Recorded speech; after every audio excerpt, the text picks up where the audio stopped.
Now, the November-December period is a time filled with lots of celebratory events. And in the film and television industry here in Nigeria, it's a time of rewarding filmmakers, showcasing the work of filmmakers, TV producers, and people working tirelessly to put Nigerian stories on the global map. We've seen the rise and the adoption of Nigerian content going global through streaming platforms, television, the cinemas, and it can only get better as a result of the work a lot of people in the industry are making, specifically festivals where people can watch films, can discover new talent, and can get rewarded for their efforts. One of such events that has become the lifestay here in Nigeria is the African International Film Festival, popularly called AFRIFF, which takes place in November. This conversation looks at what to expect, and also for those who have attended in the past, what has the experience been like, and what needs to be done to continue to push our stories out there. Joining me for this conversation is the project director at AFRIFF, Isioma Idigbe. Welcome to Rubbin'minds. Thank you so much for having me. And seated next to her is a filmmaker, Comfort Booth. Welcome to the show. Thank you for having me. So I'm going to start with you, Isioma. How important are film festivals, African film festivals that prioritize not just Nigerian content, but content from across Africa in ensuring that our stories get to audiences across the world? I think African film festivals are extremely important, and AFRIFF being one of the most important that we have in the festival calendar on the continent. And it's important because it becomes a gathering place where not just the films can be shown, but also that the filmmakers from across the continent can meet each other and interact and continue to collaborate to tell more stories. So at AFRIFF, for instance, this year we have over 50 international delegations attending the festival, and that's why we are the African International Film Festival. So we not only are we showcasing the African filmmakers within an African space, but we're showcasing it to people from all over the world that come to our festival.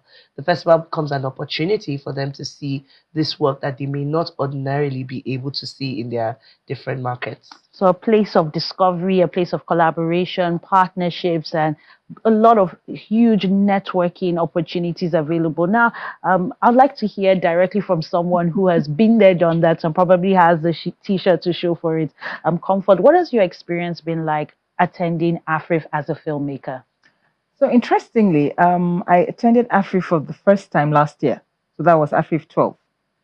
And it was the attending and just seeing the depth of knowledge, the breadth of networking, and the inspiration that people bring to life that made me say, I'm going to do this next year. A year later, I have a short film. And not just that, I submitted to AFRIFF, my first time ever, and I was selected. So I'm showing, I'm super excited. That's what AFRIFF has done for me. So I didn't even start out as a filmmaker. I started out just as a writer and got inspired.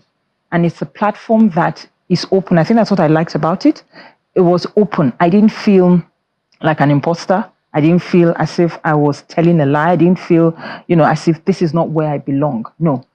It gave that breadth of expression.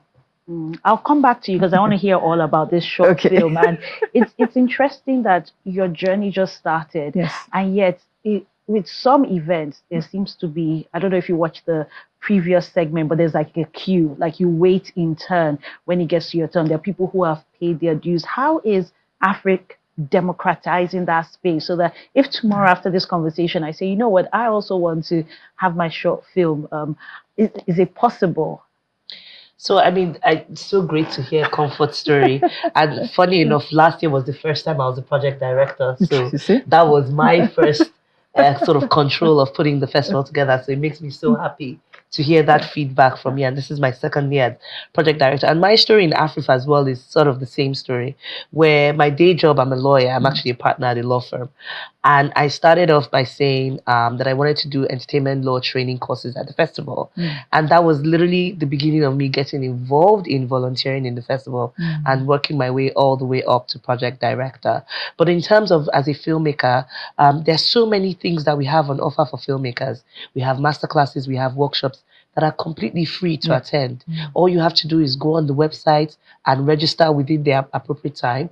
And if you're lucky, because it's always oversubscribed, you'll be able to get into one of those classes. And these are classes that are usually done by some of the best filmmakers, not just in Nigeria, Africa, but around the world, which we are having the same as well this year. And when you submit your films, you submit your film on something called Film Freeway, which is it's an international place where all film festivals are there. You can submit, and we have an independent selection committee that look through all these films and shortlist the films for selection. It's actually quite a big deal when you get shortlisted at AFRIFF. Congratulations! I know, thank you. And we've had a number of our films shortlisted in AFRIFF that have gone on to bigger international film festivals. We've had filmmakers who have come through our training programs that have gone on to be big stars. Some of the ones I'll talk about, CJ Obasi is one of our big success stories, whose film won at the Sundance Film Festival last year. We have Adesuwa Etomi Wellington, who was one of the people that we trained at the festival, one of our biggest actresses now. And we can name so many.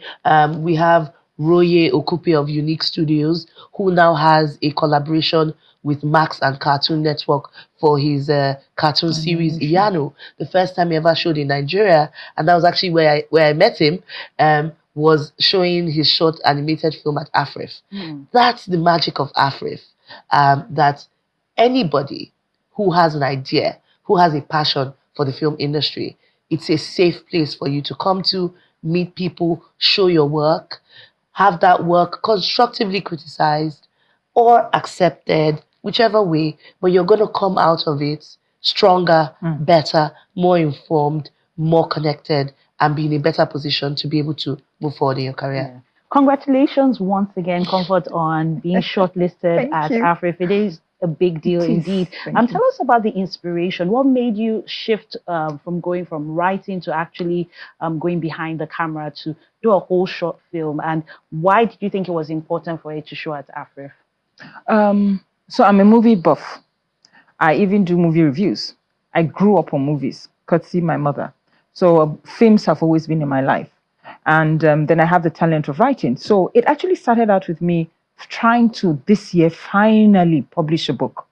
I have them all over the place, uncompleted. And I had this compilation of short stories. So I now attend AFRIFF, get inspiration. So remember, I'm on the trajectory to be an author. Get inspired. And now say, no, I just loved how comfortable it was.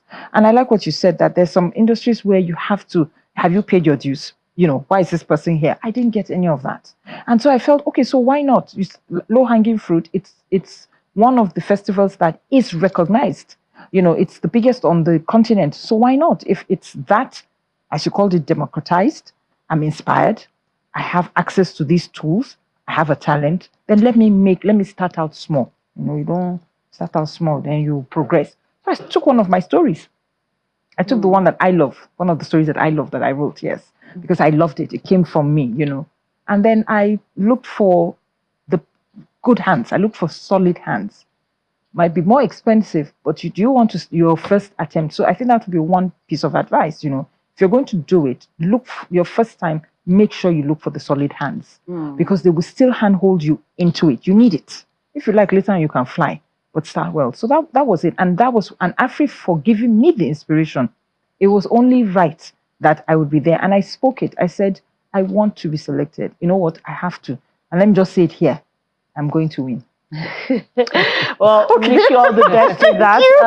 Thank you. Isioma, I want us to look at the larger conversation of how well our movies do on a global stage. I mean, we are seeing an adoption, we're seeing more people requesting, but yet, in terms of the technicalities, in terms of the quality, the film values, maybe because of budget, we're not still seeing the amount of movies that we should see on an international stage. Like you could mention like a few, but we're looking forward to a time where you could mention maybe 10, 20 films. What needs to be done to address those challenges? So I think, and that's one of the things that we're actually focusing on at the festival this year.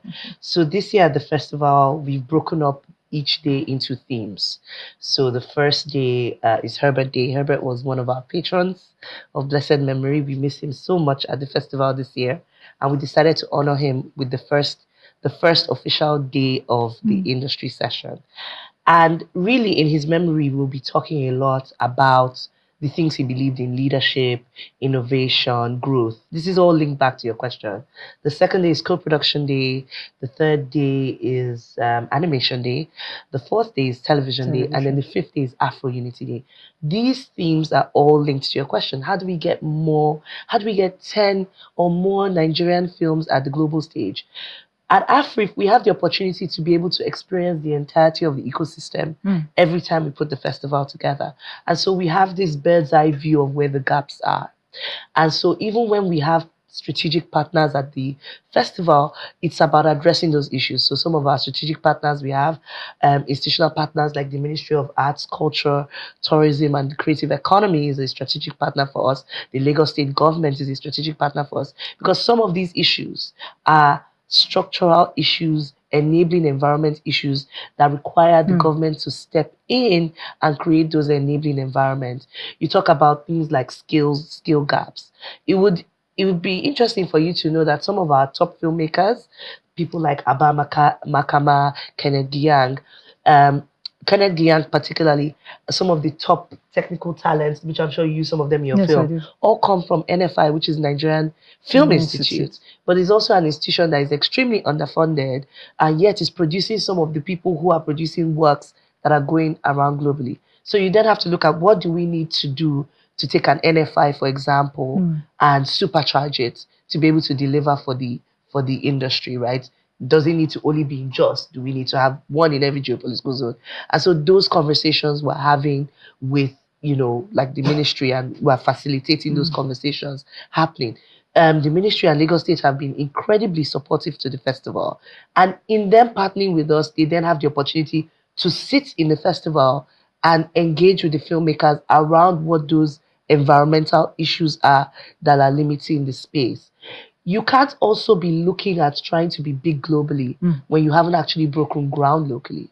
We have a total of, I think, 70 to 90 cinema screens in the entirety of West Africa, majority of them being in Nigeria. So there needs to be a significant and intentional cinema expansion from a policy perspective, which means supercharging the private sector to be able to deliver those cinemas. If you look at the Ministry of Arts, Culture, and Creative Economies plan, I think they have a plan to do about 4,000 screens or something like that. AFRIFF becomes a place where they can have those dialogues, meet those stakeholders. So I hear you, and AFRIFF has made a lot of strides. But when we talk about notable film festivals across the world, you're still talking about the Cannes, the Sundance. When do we see AFRIFF becoming one of those film festivals that, like the Berlinale? How can AFRIFF become a globally well-attended, respected film festival? So first of all, AFRIFF actually welcomes about 6,000 visitors every year, minimum, and growing. I just told you that we have a 50+ delegation. This is the official foreign delegation. There are people who just attend the festival and are from different parts of the world that we find out when they arrive at our festival. So in terms of international recognition, AFRIFF has established itself as a huge festival in Africa. But I hear you. Yeah, Sorry. We're out of time again. So thank you so much, Isioma. Thank you so much, Comfort. I wish you all the best with the nomination and all the best with this year's programming. My name is Isabella Adediji, and